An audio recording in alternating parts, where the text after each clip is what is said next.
You too. Where on earth did the money I entrusted for Julia's dream disappear? It was my 18th birthday dinner. Those words, spoken by my grandmother Helen in the glittering upscale restaurant, ended everything I thought I knew and, strangely, marked the beginning of everything. Until a few minutes earlier, there had been a false calm. It was a perfect birthday party, put together by my father, George, and my mother, Mary. But when my grandmother, who had flown back from Europe as a surprise, casually asked me a question, the gears began to slip. So, tell me, how's your law study at university going? Has the $100,000 I gave been any help toward your dream? I almost dropped the fork I was holding and stared at her. $100,000? University? Studying law? What on earth was she talking about? My mind was filled with blank question marks. I looked toward my parents for help, confused. But they were not their usual confident selves. My father, George, kept swallowing as if he'd swallowed a stone, and my mother, Mary, had gone pale, her napkin crushed in her hand. The sight made my chest tighten with dread. University? I asked, tentatively. Then, as if to cut me off, my grandmother spoke in a slightly puzzled but gentle tone. What are you saying, Julia? You've told me since you were little that you wanted to become a lawyer to help people in trouble. That's why I entrusted your parents with the money to make your dream come true. You have received it, haven't you? Her words landed on my already confused mind like another blow. I had indeed told my grandmother my dream. She had remembered it. And she'd even offered financial help. And yet, my voice trembled as I forced the cruel truth out. But my parents, they told me, we don't have the money, so give up on university. Work for the family instead, so You're working? My grandmother repeated my words, incredulous. What do you mean? What happened to going to university? You should be on campus reading law books right now. You mean you're working part-time to pay for your tuition fees? If that's the case, why didn't your parents tell me anything? Each innocent question from her stabbed into my chest. No, Grandma, it wasn't a part-time job. I gave up university entirely and took a full-time job. I stand at the register at the supermarket every day. My mother tried to cut me off with a sharp, Julia. But before she could, a sound like the air itself being sliced rang out. It was the sound of my grandmother placing her wine glass on the table with force. The glass didn't break, but the wine trembled. What did you say? Her voice was very low and cold.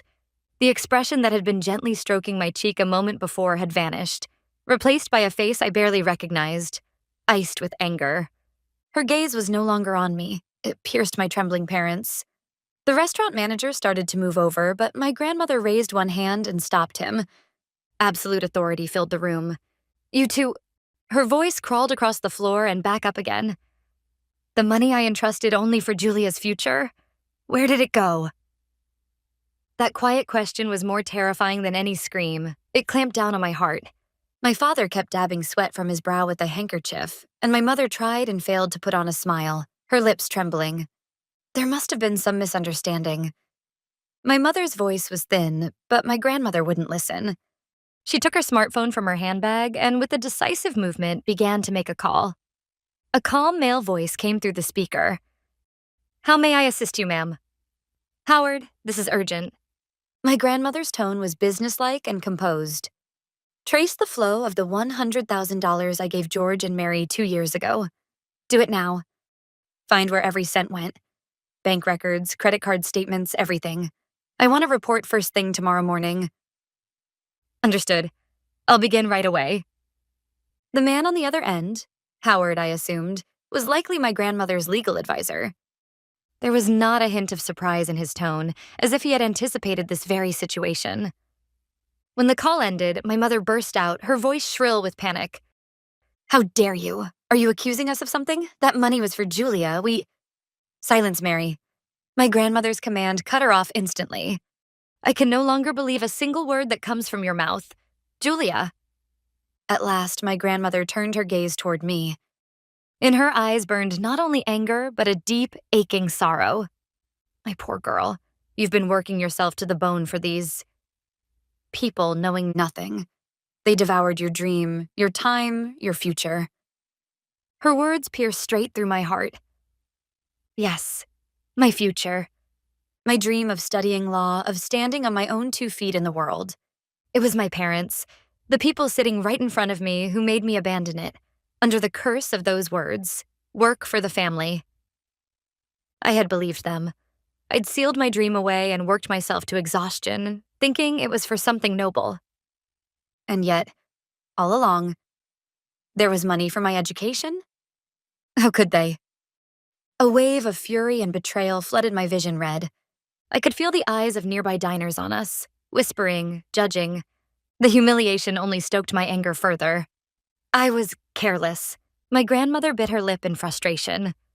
These last few years, since moving my work base to Europe, I never imagined they could do something so vile. That my own daughter and her husband would steal their child's future. With those words, the scattered puzzle pieces in my mind snapped into place, forming something horrifying.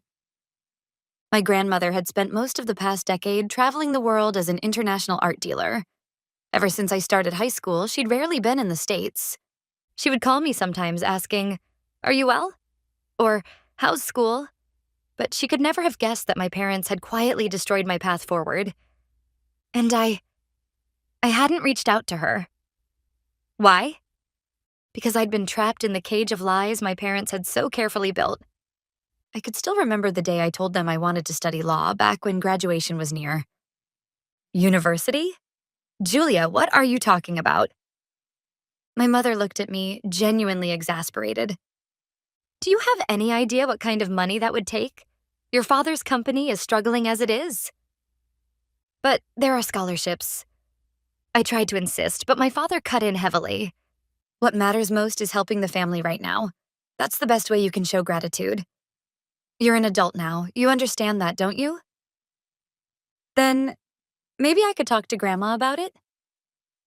That was my last, desperate hope, but my mother's face went pale. Absolutely not. You know how much your grandmother despises people who depend on others.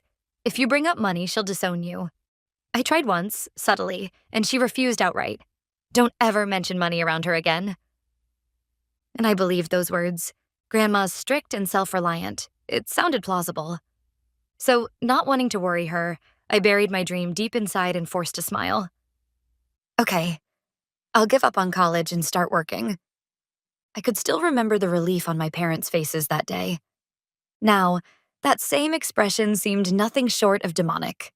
Looking back, there had been so many warning signs. My father often shut himself in his study, muttering, "The company's in trouble. We all need to pull together now. Julia, it helps so much that you're working." And I, foolishly loyal, believed every word. My mother, meanwhile, became obsessed with vague business investments. She'd say, "It's all for our future. Once it succeeds, we'll all live comfortably," while attending expensive seminars and chatting for hours with shady consultants. I thought she was just trying hard for the family's sake. Each time I handed them my entire paycheck, still in its envelope, they'd say the same thing. "Thank you, Julia. It's an investment for all of us. You'll reap the rewards one day, too." I never could have imagined that behind it all, my father was using my college fund to cover his company's losses, while my mother poured the rest into what was essentially a fraudulent investment scheme. And all the while, I told myself my work was noble, a sacrifice for our family's future. The $100,000 my grandmother had given them must have seemed like a miracle, a perfect opportunity. They'd weighed their daughter's future against their own pride and chosen the latter without hesitation. And now that I finally knew the truth, the cold air in the restaurant felt like needles against my skin. I couldn't taste anything anymore. Past and present memories swirled violently inside me, fusing into one raw, uncontainable rage. My hands trembled as I grabbed my water glass, drained it in one breath, and looked straight at my parents. I didn't want them to see me as some fragile girl who would break down and cry. "Why?" My voice, to my own surprise, came out cold and steady. "Why did you lie to me? I really believed you, that I shouldn't rely on Grandma.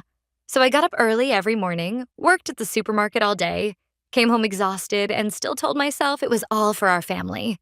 And yet—" "Julia, please listen to me." My mother leaned forward, desperate. "You were never suited for academics. We did what we thought was best for you." For me? A hollow laugh escaped me. You stole my dream, my time, my future, and you call that for my sake? Which of your mouths dares to say that? My firm tone made my mother flinch and fall silent. It was my father, who had remained quiet until then, who finally spoke. He cleared his throat as if trying to recover a sense of authority and said in a heavy, deliberate tone, "Julia, listen carefully. That money wasn't wasted. Think of it as an investment for the family. One day it will benefit your future too." Investment? Something inside me snapped at that word. An investment? Then tell me, what exactly did you invest in? I've heard that word hundreds of times. You said it every time I handed you my entire paycheck in an envelope. All the while, I never knew it was being poured into your pride and your failed ventures. My voice rang through the restaurant, slicing through the uneasy silence. Other diners turned to stare, but I no longer cared. Shame had long since been drowned by fury. "Julia, stop it. You're making a scene." My mother's shrill voice cracked. "Making a scene? Which one of us is really disgraceful here?" I slammed my hands on the table and glared at them both. Feeding off your daughter's dream, trampling on Grandma's kindness, that's what's truly shameful. What you've done is beneath every human decency.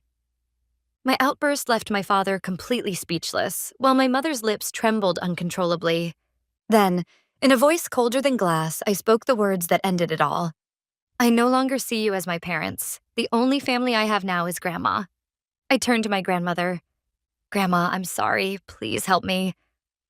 She rose quietly, drew me into her arms, and held me tight, gentle yet unwavering. "Of course, my dear. That's exactly why I came." Then she looked at my parents, her tone sharp and absolute. "George, Mary, I've heard enough of your excuses. Julia will come with me." She placed several bills neatly on the table. "For tonight's dinner, consider it our last supper together. By tomorrow morning, you'll understand the gravity of what you've done. Prepare yourselves." Her words carried no anger, no pity, only final judgment. Turning her back on my stunned parents, my grandmother left the restaurant with a resolute air, holding me firmly by the shoulders.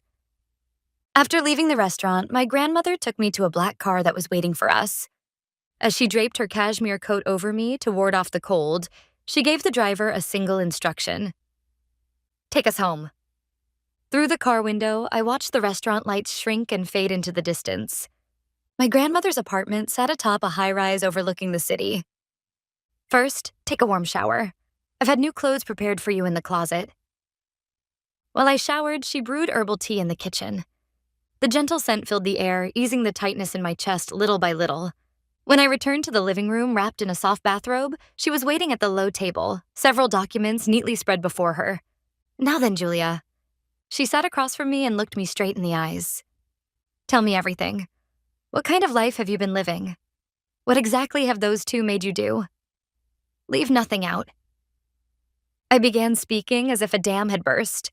The grueling hours at the supermarket, how I'd scrimped on my own study materials for law, using the money instead to cover our household groceries. That night, I'd quietly closed my phone whenever I saw the dazzling Instagram posts from friends at university. More than anything, I thought about how many times I'd suppressed myself with the words, "for the family."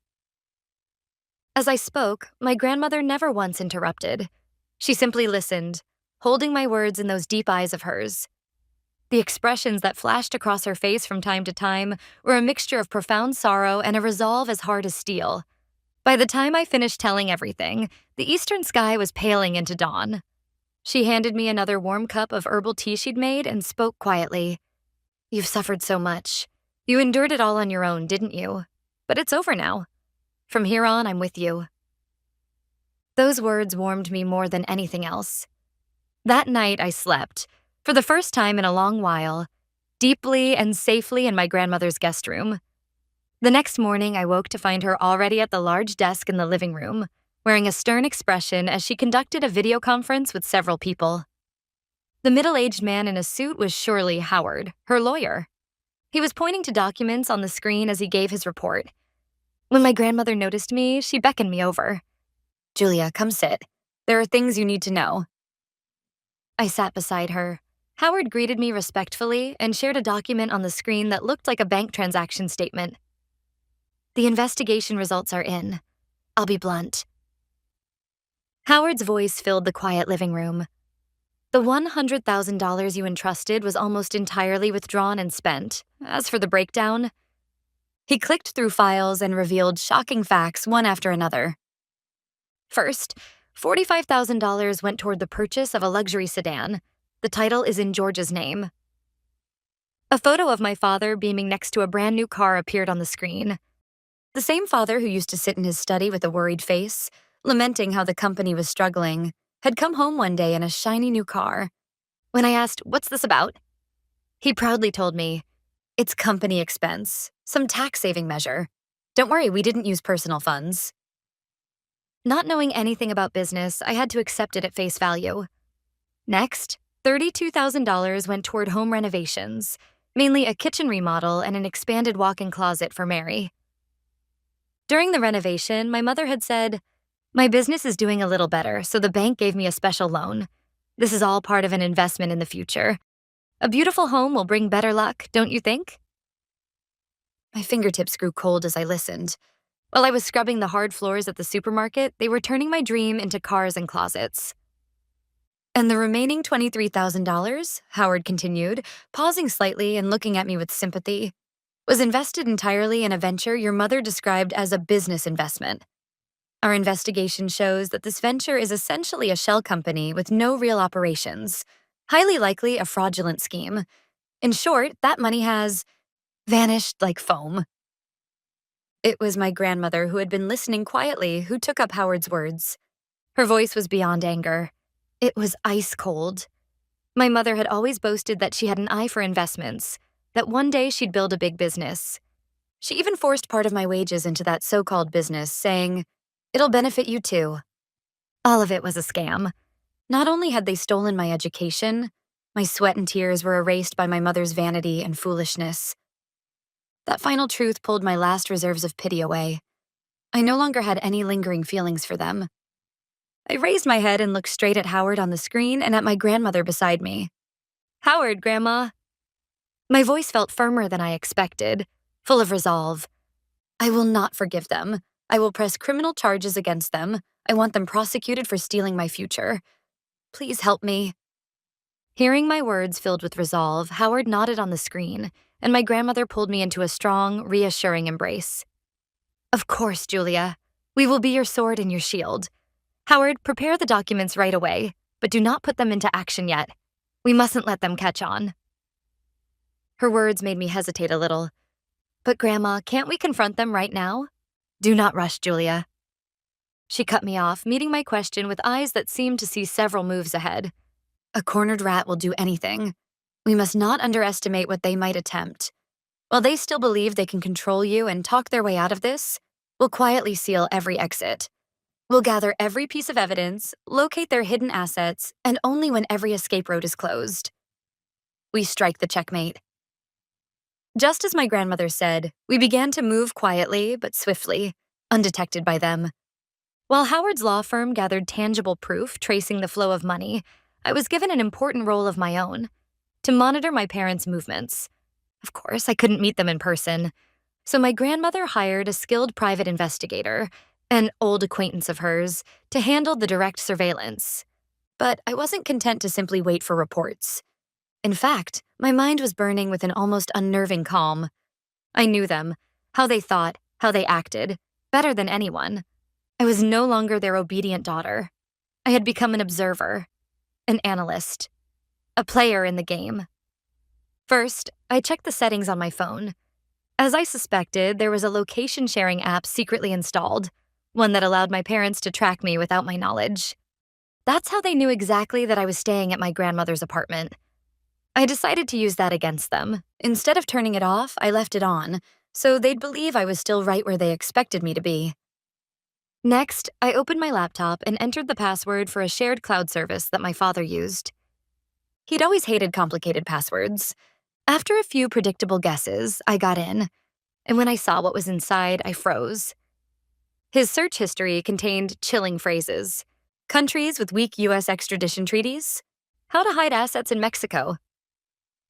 They were planning to flee the country. It was clear why they'd chosen Mexico. It offered easier escape from legal pursuit. Even more damning, there were emails exchanged with a real estate agent in Cancun. But what truly made my blood run cold was an email from my mother to a friend. Cancun is warm all year, and living costs are low. It's far more comfortable than the US. And I'm planning to take Julia with us. If she's with us, my mother won't dare to act rashly. That girl is our last insurance policy. She had planned to use me as leverage, not out of love, but as a bargaining chip against my grandmother. Though anger surged within me, I calmly took screenshots of every single screen. This was conclusive proof. They were beyond redemption. Criminals with no room left for negotiation. I immediately sent all the data to the investigator and to Howard, then turned to Grandma. Grandma, we don't need to wait any longer. We have to act before they do. The information I sent became the signal flare. My grandmother reviewed the evidence with cold precision and then gave Howard her final order. Checkmate. Show no mercy. That very afternoon, Howard filed an emergency motion for asset preservation with the court. Every bank account, property, and security in my parents' names was frozen. The money they'd spent on the new car, the home renovations, and even the funds they prepared for their Cancun escape, none of it could be moved. Not a single dollar. At the same time, based on the intelligence I'd gathered, the police quietly took action. Plainclothes officers surrounded their home without alerting them. If they tried to leave the house, especially if they tried to take me as their insurance, they would be arrested on the spot. That night, I waited tensely in the living room of my grandmother's apartment. The hours dragged by until, near midnight, the phone rang. It was the investigator. They've moved. With those two words, the air in the room tightened. He reported that my parents were loading several suitcases into their car, preparing to leave. They must have discovered their accounts were frozen and decided to flee with whatever cash remained, taking me, no doubt, as leverage. But the moment their car rolled out of the driveway, several unmarked police cars emerged from the darkness, red and blue lights flashing, blocking their path completely. Apparently, my parents, perhaps realizing they had no way out, got out of the car, and only then understood that they were completely surrounded. I heard that my father stood there in stunned disbelief, while my mother collapsed to the ground, crying.